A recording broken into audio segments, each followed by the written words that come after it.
അസ്സലാമു അലൈക്കും വറഹ്മത്തുള്ളാഹി.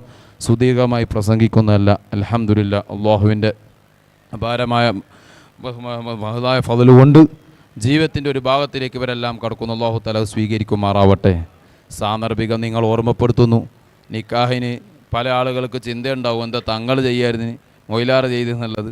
ഒന്നുമല്ല, അവനവൻ്റെ നാട്ടിലെ ഖത്തീബിനെ ബഹുമാനിക്കുക എന്നുള്ളൊരു നിലപാടുണ്ട്. അതിൽ പിന്നെ ചില ആളുകൾക്ക് തൃപ്തിയില്ലാതെ നിൽക്കും. മഹല്ലത്തിൽ ഉസ്താദിനെ ബഹുമാനിച്ചിട്ടില്ല, അന്നെ ബഹുമാനിച്ചിട്ടില്ല, അതും ഉണ്ടാവും. അപ്പോൾ അതിനെല്ലാം കണക്കാക്കിയിട്ട് നാട്ട് നടത്തിപ്പുണ്ടാകുന്ന നിലപാടിൽ ഖത്തീബിനെ ഏൽപ്പിച്ചു. പിന്നെ നമ്മളെ ഉസ്താദാണ് ഇവരെ പഠിപ്പിച്ചു കൊടുത്തത്. ആ ഉസ്താദുകൾക്ക് ഉസ്താദിനെ ബഹുമാനിച്ചതെന്ന് മാത്രം ഇരിക്കട്ടെ. അതല്ല വിഷയം. നമ്മളെ സംബന്ധിച്ചിടത്തോളം ഇവിടെ നിക്കാഹ് കഴിഞ്ഞു. അത് തങ്ങളെ കൊണ്ടും മൊയ്ലാറെ കൊണ്ട് ഇങ്ങ് കഴിപ്പിച്ചു. ഇനി ശേഷം ഉണ്ടാകുന്നൊരു മഹറിടൽ ചടങ്ങുണ്ട്. ആ മഹറിടൽ ചടങ്ങ് നിങ്ങൾ ഹറാമില്ലാത്ത രൂപത്തിൽ കഴിക്കണം. ഇവിടെ നിങ്ങൾ അത് മൊയ്ലാറായാലും ശരി, നാടനായാലും ശരി, ഇനി തങ്ങളാണെങ്കിലും ശരി, സ്റ്റേജിൽ കൊണ്ടുവന്നിട്ട് അവനവൻ്റെ പങ്ങളെ അവനവൻ്റെ ഭാര്യനെയും കൊണ്ട് നാട് നീളെ കാണിച്ചു കൊണ്ടല്ല മഹറിടേണ്ടത്. അത് സുന്നത്തായ ഒരു കർമ്മമാണ്. ആ ഇബാദത്ത് അള്ളാഹു സ്വീകരിക്കേണ്ടതാണ്. അത് ആഖിറം വരെ എത്തിക്കേണ്ടതാണ്. അതിലൂടെയാണ് നിങ്ങളെ മക്കളിൽ ഇനി വരേണ്ടത്. അപ്പം ഹറാം ചെയ്താൽ ശേഷമുള്ള മക്കളെ പരീക്ഷിക്കാൻ അള്ളാഹുവിന് അധികാരമുണ്ട്.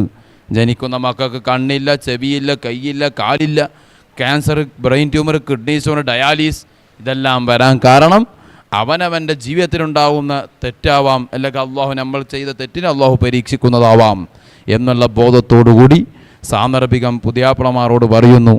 നിങ്ങളവിടെ ചിലക്കുമ്പോൾ പെമ്മക്കളുണ്ടാവും, നാട്ടിൽ നിങ്ങളെ കാണിക്കണം, ഫോട്ടോ വീഡിയോ എടുത്തുകൊണ്ട് നിങ്ങളെ നിങ്ങൾക്കൊരു ഫായിദില്ല, നഷ്ടം നിങ്ങൾക്കേ സംഭവിക്കുള്ളൂ. നമ്മൾ ഇവിടുന്ന് പോകും, ജനിക്കുന്ന മക്കളല്ല പരീക്ഷിക്കും.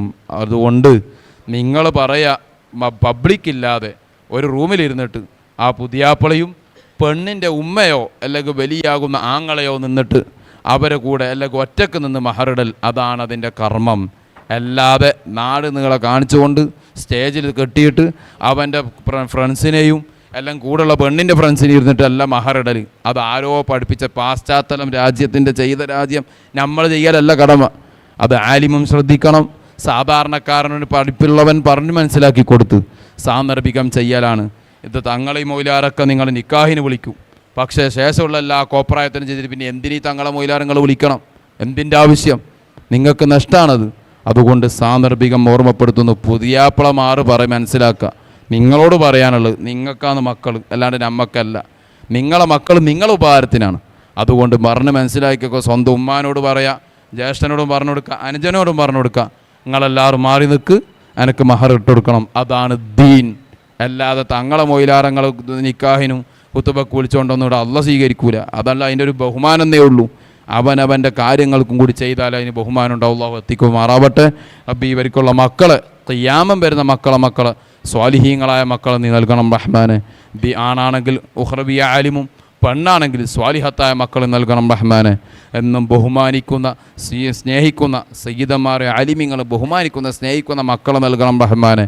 തെറി പറയുന്ന മക്കളിൽ അവരെയോ ഞങ്ങളെയോ നീ പെടുത്തല്ല അല്ലാഹ്.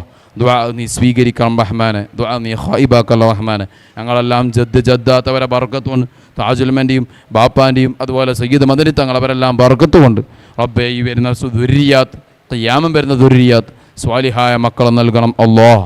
ദുആ നീ സ്വീകരിക്കണം റഹ്മാനെ. ഇവിടെ കിടക്കുന്ന ഭക്ഷണം ദിയാഫത്ത് അവർക്കെല്ലാം അത് നീ വന്ന് സ്വീകരിക്കാനുള്ള തൗഫീഖ് നൽകണം റഹ്മാനെ. അത് നീ പൊരുത്തപ്പെട്ടവരെ നീ ഉൾപ്പെടുത്തണം റഹ്മാനെ.